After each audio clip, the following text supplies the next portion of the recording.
보통의 직장인이면 한창 바쁘게 일할 시간. 그러나 이들은 그럴 수가 없습니다. 일단 임금을 우선적으로 변제를 해야지 본인이 아무것도 안 하고 보석 신청만 하고 있고 거기 그 변호인단 해방에서 얘기하는 게 국회에서 얘기했던 거 똑같이 되풀이하고 있어요. 똑같이. 체벌업체의 그 대표를 강력하게 처벌하는 법안을 노동부에서 올렸는데 계류 중이라고 그러더라고요. 1997년 현재의 회사에 입사해 올해로 28년 차. 누구보다 열심히 했던 만큼 남승대 씨가 느끼는 배신감은 큽니다. 평생을 일한 직장입니다. 사실 제가 27년 동안 근무하면서 영업본부에서 제일 많은 상을 탄 모범사원이었어요. 근데 지금은 노동조합 활동을 하고 있죠. 그것이 가장 기본적인 임금이 체불이 되다 보니 다들 일하다가 노동가가 되고 또 주말에는 또 알바생이 되고 제가 그동안에 살았던 다른 인생을 또 살게 되고 남승대 씨처럼 임금을 떼인 이 회사 직원은 600여 명. 금액은 수백억 원대로 추정되는데요.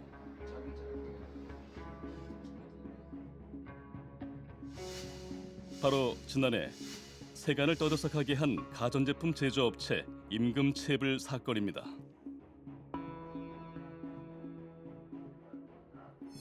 대부분 생업으로 일을 하던 직원들은 현재 기약 없는 임금 체불로 기본적인 생활조차 유지하기 힘든 상황입니다.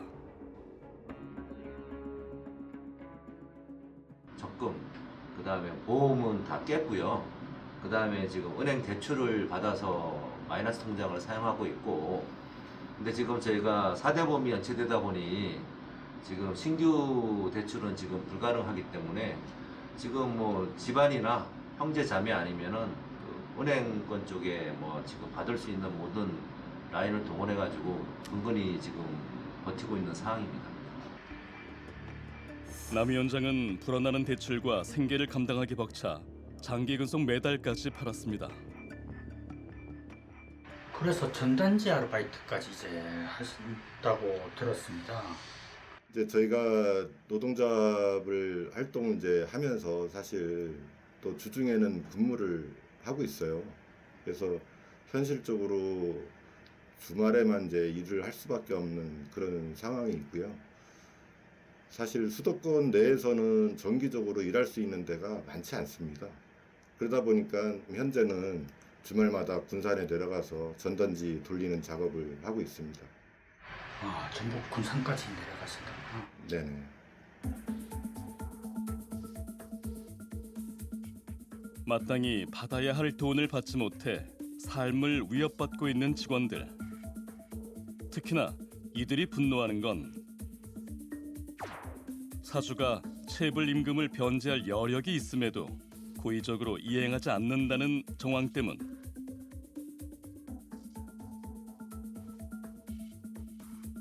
검찰에 의하면 이 회사 박모 회장과 대표이사 등은 시급하지 않은 용도의 회사 자금을 사용해 체불 규모를 확대시킨 것으로 확인됩니다.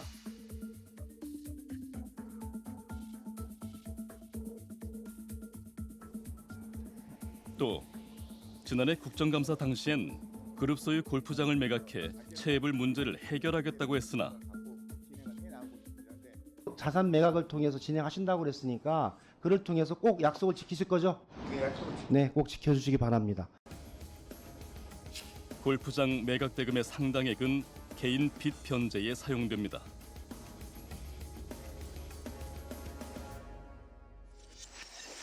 심지어 박모 회장은 직원들이 임금을 못 받는 상황에서도 499억 원의 임금과 퇴직금을 수령하는데요. 현재 해당 체불 사건은 재판이 진행 중입니다.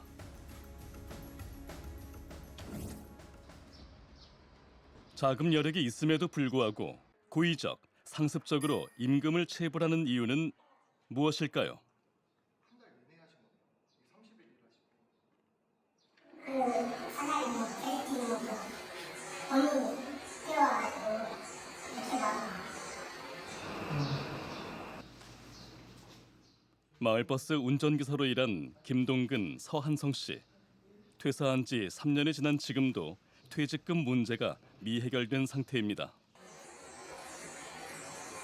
저는 3, 4년 전에 근무를 했었는데요. 아마도 저도 뭐 거의 비슷한 동기고 저는 그때만 해도 그 퇴직금이 얼마인지 금액이 얼마인지도 정확하게 몰랐고 그때 그럼 회사에서 뭐 퇴직금이 얼마였다 이걸 정확히 알려주지는 않고 그렇죠. 뭐 1년 했으니까 얼마, 2년 했으니까 얼마 그런 게 없었어요. 근데 항상 주실 때 뭐 넘어서라고 얘기했네, 회계사하고 뭐 얘기했네, 계산했네 하고 항상 주세요. 그러니까 그게 아까 말씀드린 대로 금액이 맞는지 어떻게 퇴직금을 계산하는지 그걸 저희는 알 수 없으니까. 두 사람이 근무한 마을버스 업체는 직원들의 퇴직금과 최저임금 인상 소급분을 체불했을 뿐만 아니라 운행 중 일어난 교통사고에 대해 보험 처리를 하지 않고 근로자에게 피해 금액 변제를 강요하기도 했다는데요.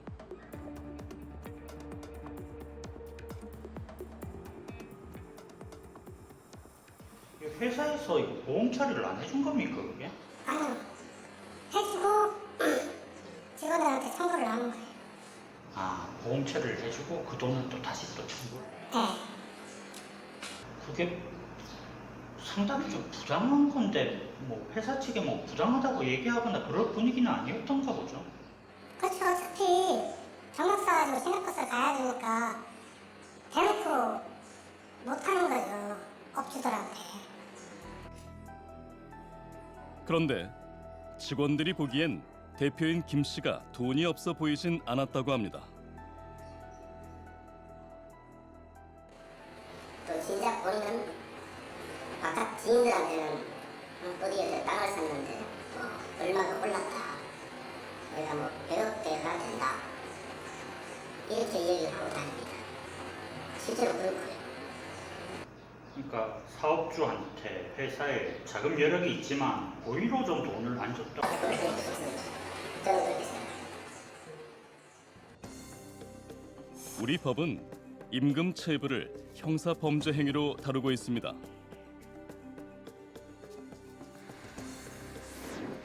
하지만 체불했더라도 고용노동부 신고 단계에서 피해 근로자와 합의하거나 처벌 불원서를 받을 경우 처벌을 피할 수 있습니다. 현행 근로기준법이 반의사 불벌죄여서입니다.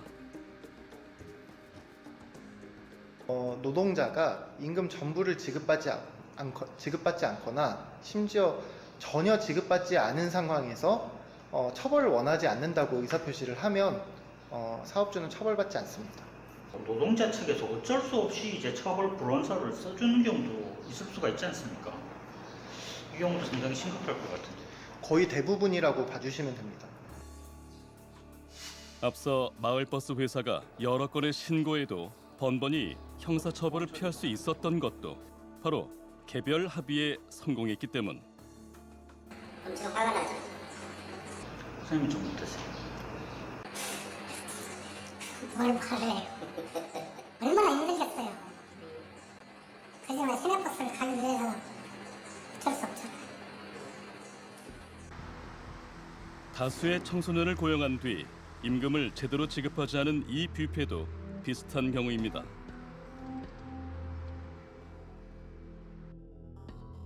사업주는 처음 문제를 제기한 알바생 이모 씨를 협박하고 합의를 종용하는데요. 너희 집에도 피해가 많을 것 같아 라고 하는 게 노동부에 끝까지 가면 결국엔 생활보호 대상자 지정에서 취소될 거다. 그러니까 그렇게 많지도 않은 체불 임금에 대해서 니네 집에 피해 주지 말고 적당히 합의하자라고 협박하고 있는 내용입니다. 이후에도 용기를 낸 4명의 청소년에게 합의를 유도하며 사건을 모두 무마합니다.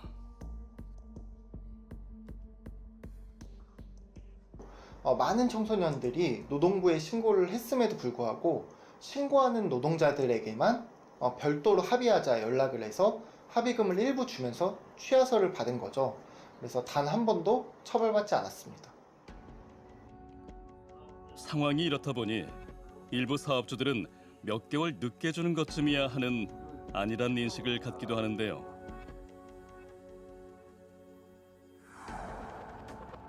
그나마 재판으로 넘어가더라도 형량이 낮아 실효성이 낮다는 지적입니다.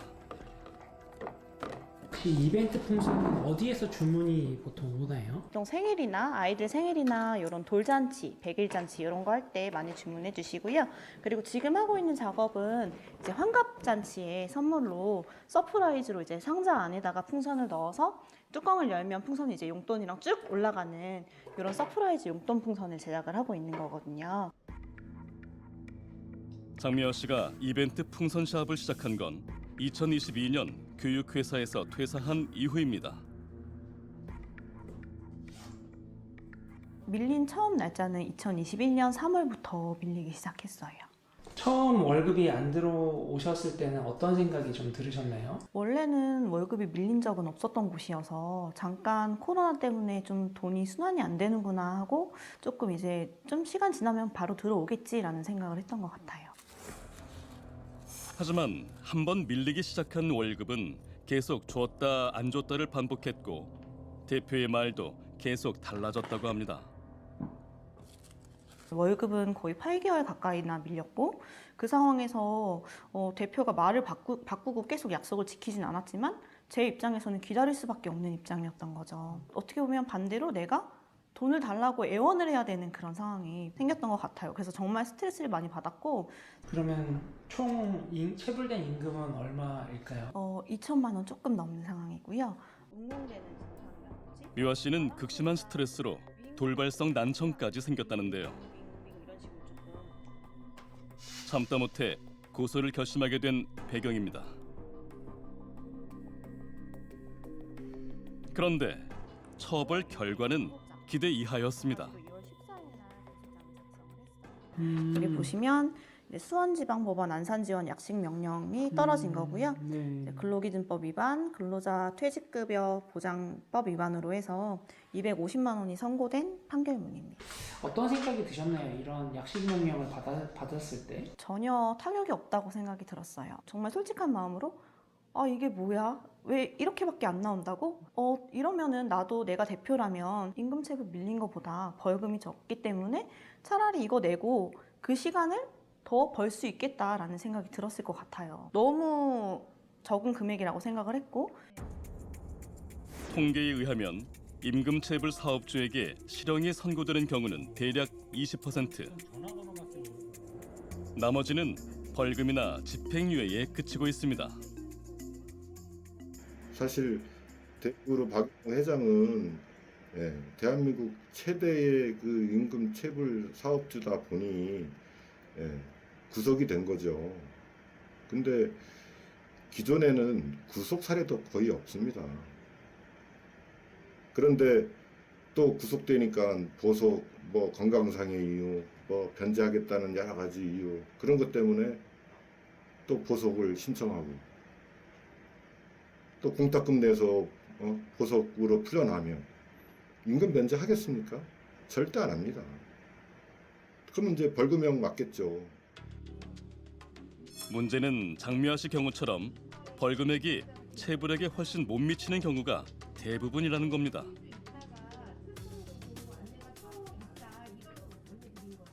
지금 최대 3천만 원이라고 말씀드렸잖아요. 네. 그래도 한 500, 600 이런 선 수준에서만 벌금형이 나오게 되고, 그러니까 사업주 입장에서는 손해 볼 게 별로 없는 겁니다. 끝까지 가게 됐을 때. 그냥 이거 내고 그냥 털자 이런 그럴 생각이 부분도 있고, 그리고 언제든지 근로자와 합의를 볼 수가 있으니까.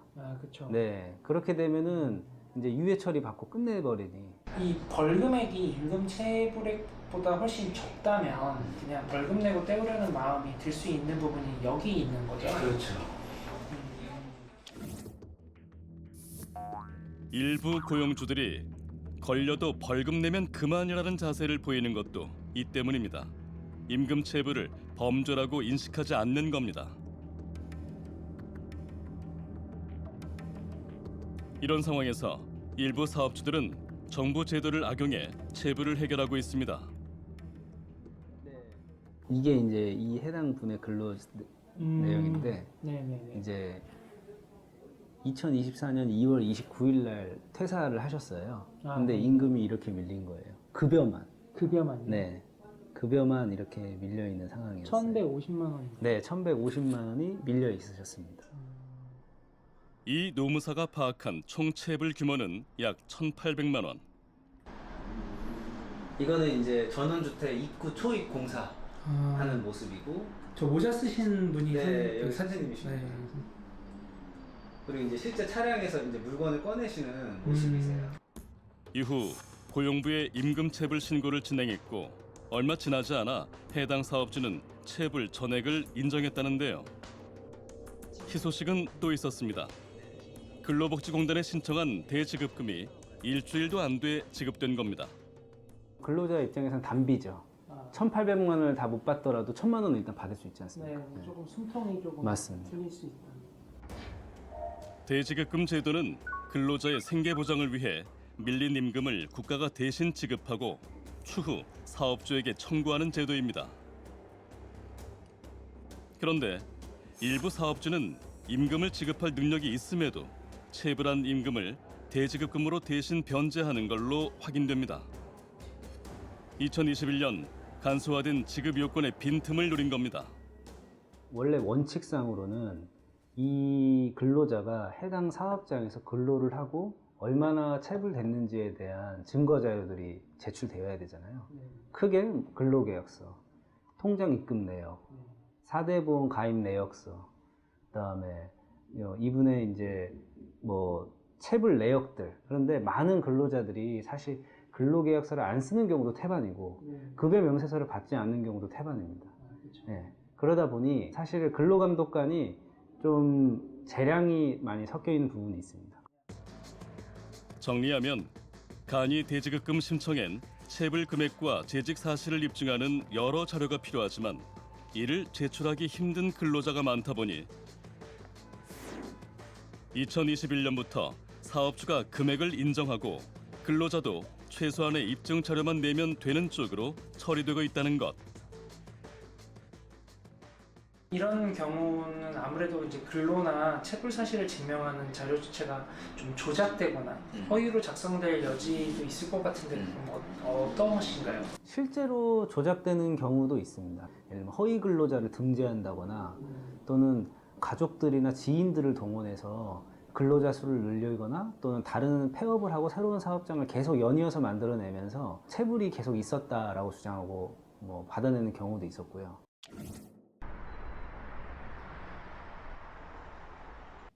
박정 씨하고 전희 씨 건으로 연락을 드렸어요.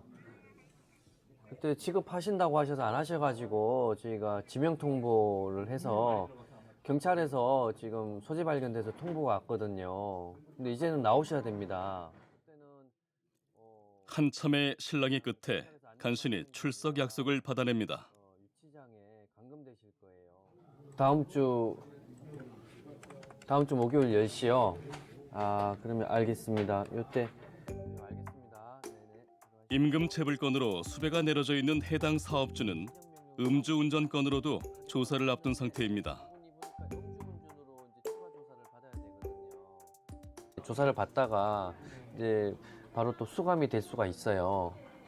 그렇게 되면은 그분이 수감돼 있는 뭐 구치소나 교도소로 가서 조사를 받아야 되죠. 그러면은 거기까지 가셔서 또 조사를 하시는 거예요? 네. 오시든지 가든지 무조건 조사는 받으셔야 됩니다. 강진성 근로감독관이 근무하는 경기 고용노동지청은 임금 체불 문제를 최일선에서 다루는 곳입니다. 통상 임금 체불을 당한 근로자가 가장 많이 활용하는 방법은 노동청에 진정을 제기하는 겁니다. 신고를 접수받은 근로감독관은 제일 먼저 사실관계를 확인해 시정명령을 내리거나 혹은 당사자 간 합의를 돕기도 하는데요.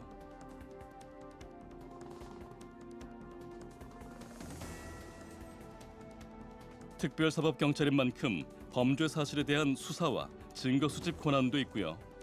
사업주가 지시에 불응할 경우 체포영장 발부로 강제 구인할 수도 있습니다. 이런 특별사법경찰관으로서의 권한을 이용해 지난해엔 대학생 알바생의 임금을 상습 체불한 과외 교수법자를 구속시키기도 했습니다. 최 씨 같은 경우는 과외 교수법에 PC방업도 운영을 하고 있었습니다. 과외 쪽에서 받았던 금품을 PC방 근로자들한테 우선적으로 해결하느라 지급을 못했다고 하지만 다른 지청에서 사건 검색을 해보니까 PC방 쪽도 임금 체불이 돼서 사건이 많이 제기가 된 상태였습니다. 더욱이 최 씨는 수차례 출석 요구에도 응하지 않았는데요. 장구 챙겨가지고 출동하자. 예. 이에 체포 및 통신영장을 발부받아 추적에 나선 강 감독관. 수란모 감독관은 여기 있고 승규 감은 나하고 같이 올라가자. 예. 최 씨는 결국 평촌의 한 학원에서 체포됩니다.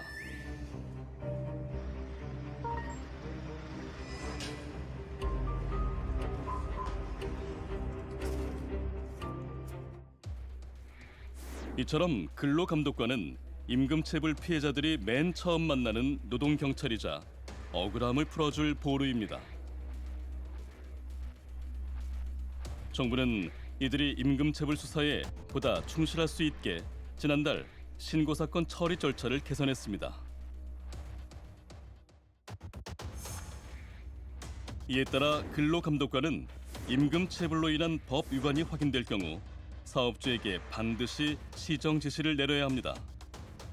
기존엔 대지급금 신청을 위해 사업주의 협조가 필요하다 보니 시정 지시를 내리는 비율이 높지 않았습니다. 4월 22일부터는 신고사건 처리 지침이 바뀌었습니다. 체불 확정 이후에는 무조건 시정 지시를 하도록 돼 있고 금품이 확정된 이후에는 일반 치안은 없어지고 사업주가 청산을 하든지 아니면 저희들이 사법 처리를 하든지 이렇게 돼 있고요. 근로자분이 반회사 불벌로 치하를 하는 경우에만 치하를 하도록 돼 있습니다. 또 체불 사업주의 재산 관계에 대한 조사를 강화하고 체포영장 신청과 구속수사 원칙도 강화했습니다. 이를 통해 걸려도 벌금만 내면 된다는 일부 사업주의 잘못된 인식을 뜯어고치겠다는 겁니다. 임금 체불을 범죄로 생각하지 않는 일부 사업주의 인식이 좀 달라지지 않을까요? 많이 바뀔 것 같습니다.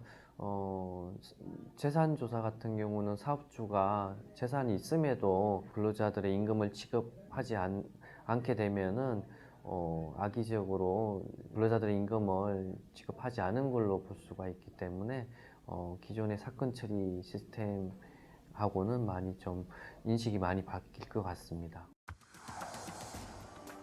대지급금 제도를 악용해 체불 임금에 대한 책임을 다하지 않는 문제도 개선됩니다. 고용노동부가 이번에 4월 22일 날 그 지침을 발표하면서 4대 보험 가입 내역, 그다음에 국세청 신고 내역 등 기타 객관적 자료를 요구하겠다라고 했는데 보통 이런 자료들이 객관적 자료라고 볼 수 있겠죠. 이런 객관적인 자료로 입증될 경우에만 체불 확인서를 발급해 준다는 건가요? 네, 맞습니다. 네, 이렇게 되면 이제 허위 조작된 자료나 이제 대지급금을 타서 체불임금을 대신하는 일들은 크게 줄어들 수 있을까요? 충분히 줄어들 수 있다고 보고. 아울러 낮은 벌금형 등 형사법의 한계를 보완해 임금을 고의적, 반복적으로 주지 않고 청산할 의지가 없는 사업주에게 경제적 제재를 강화하는 법안도 추진 중인데요. 임금 체불로 얻은 이익보다 손실이 큰 구조를 만들어 나가겠다는 겁니다. 임금을 제때 받지 못하는 것은 근로자와 그 가족의 삶을 위협하는 것입니다.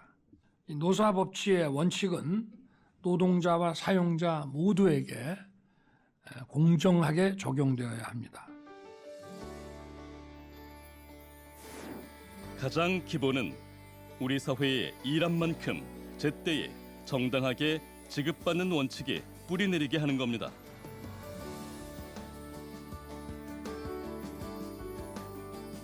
그래야 공정과 상식의 노동시장도 만들 수 있습니다.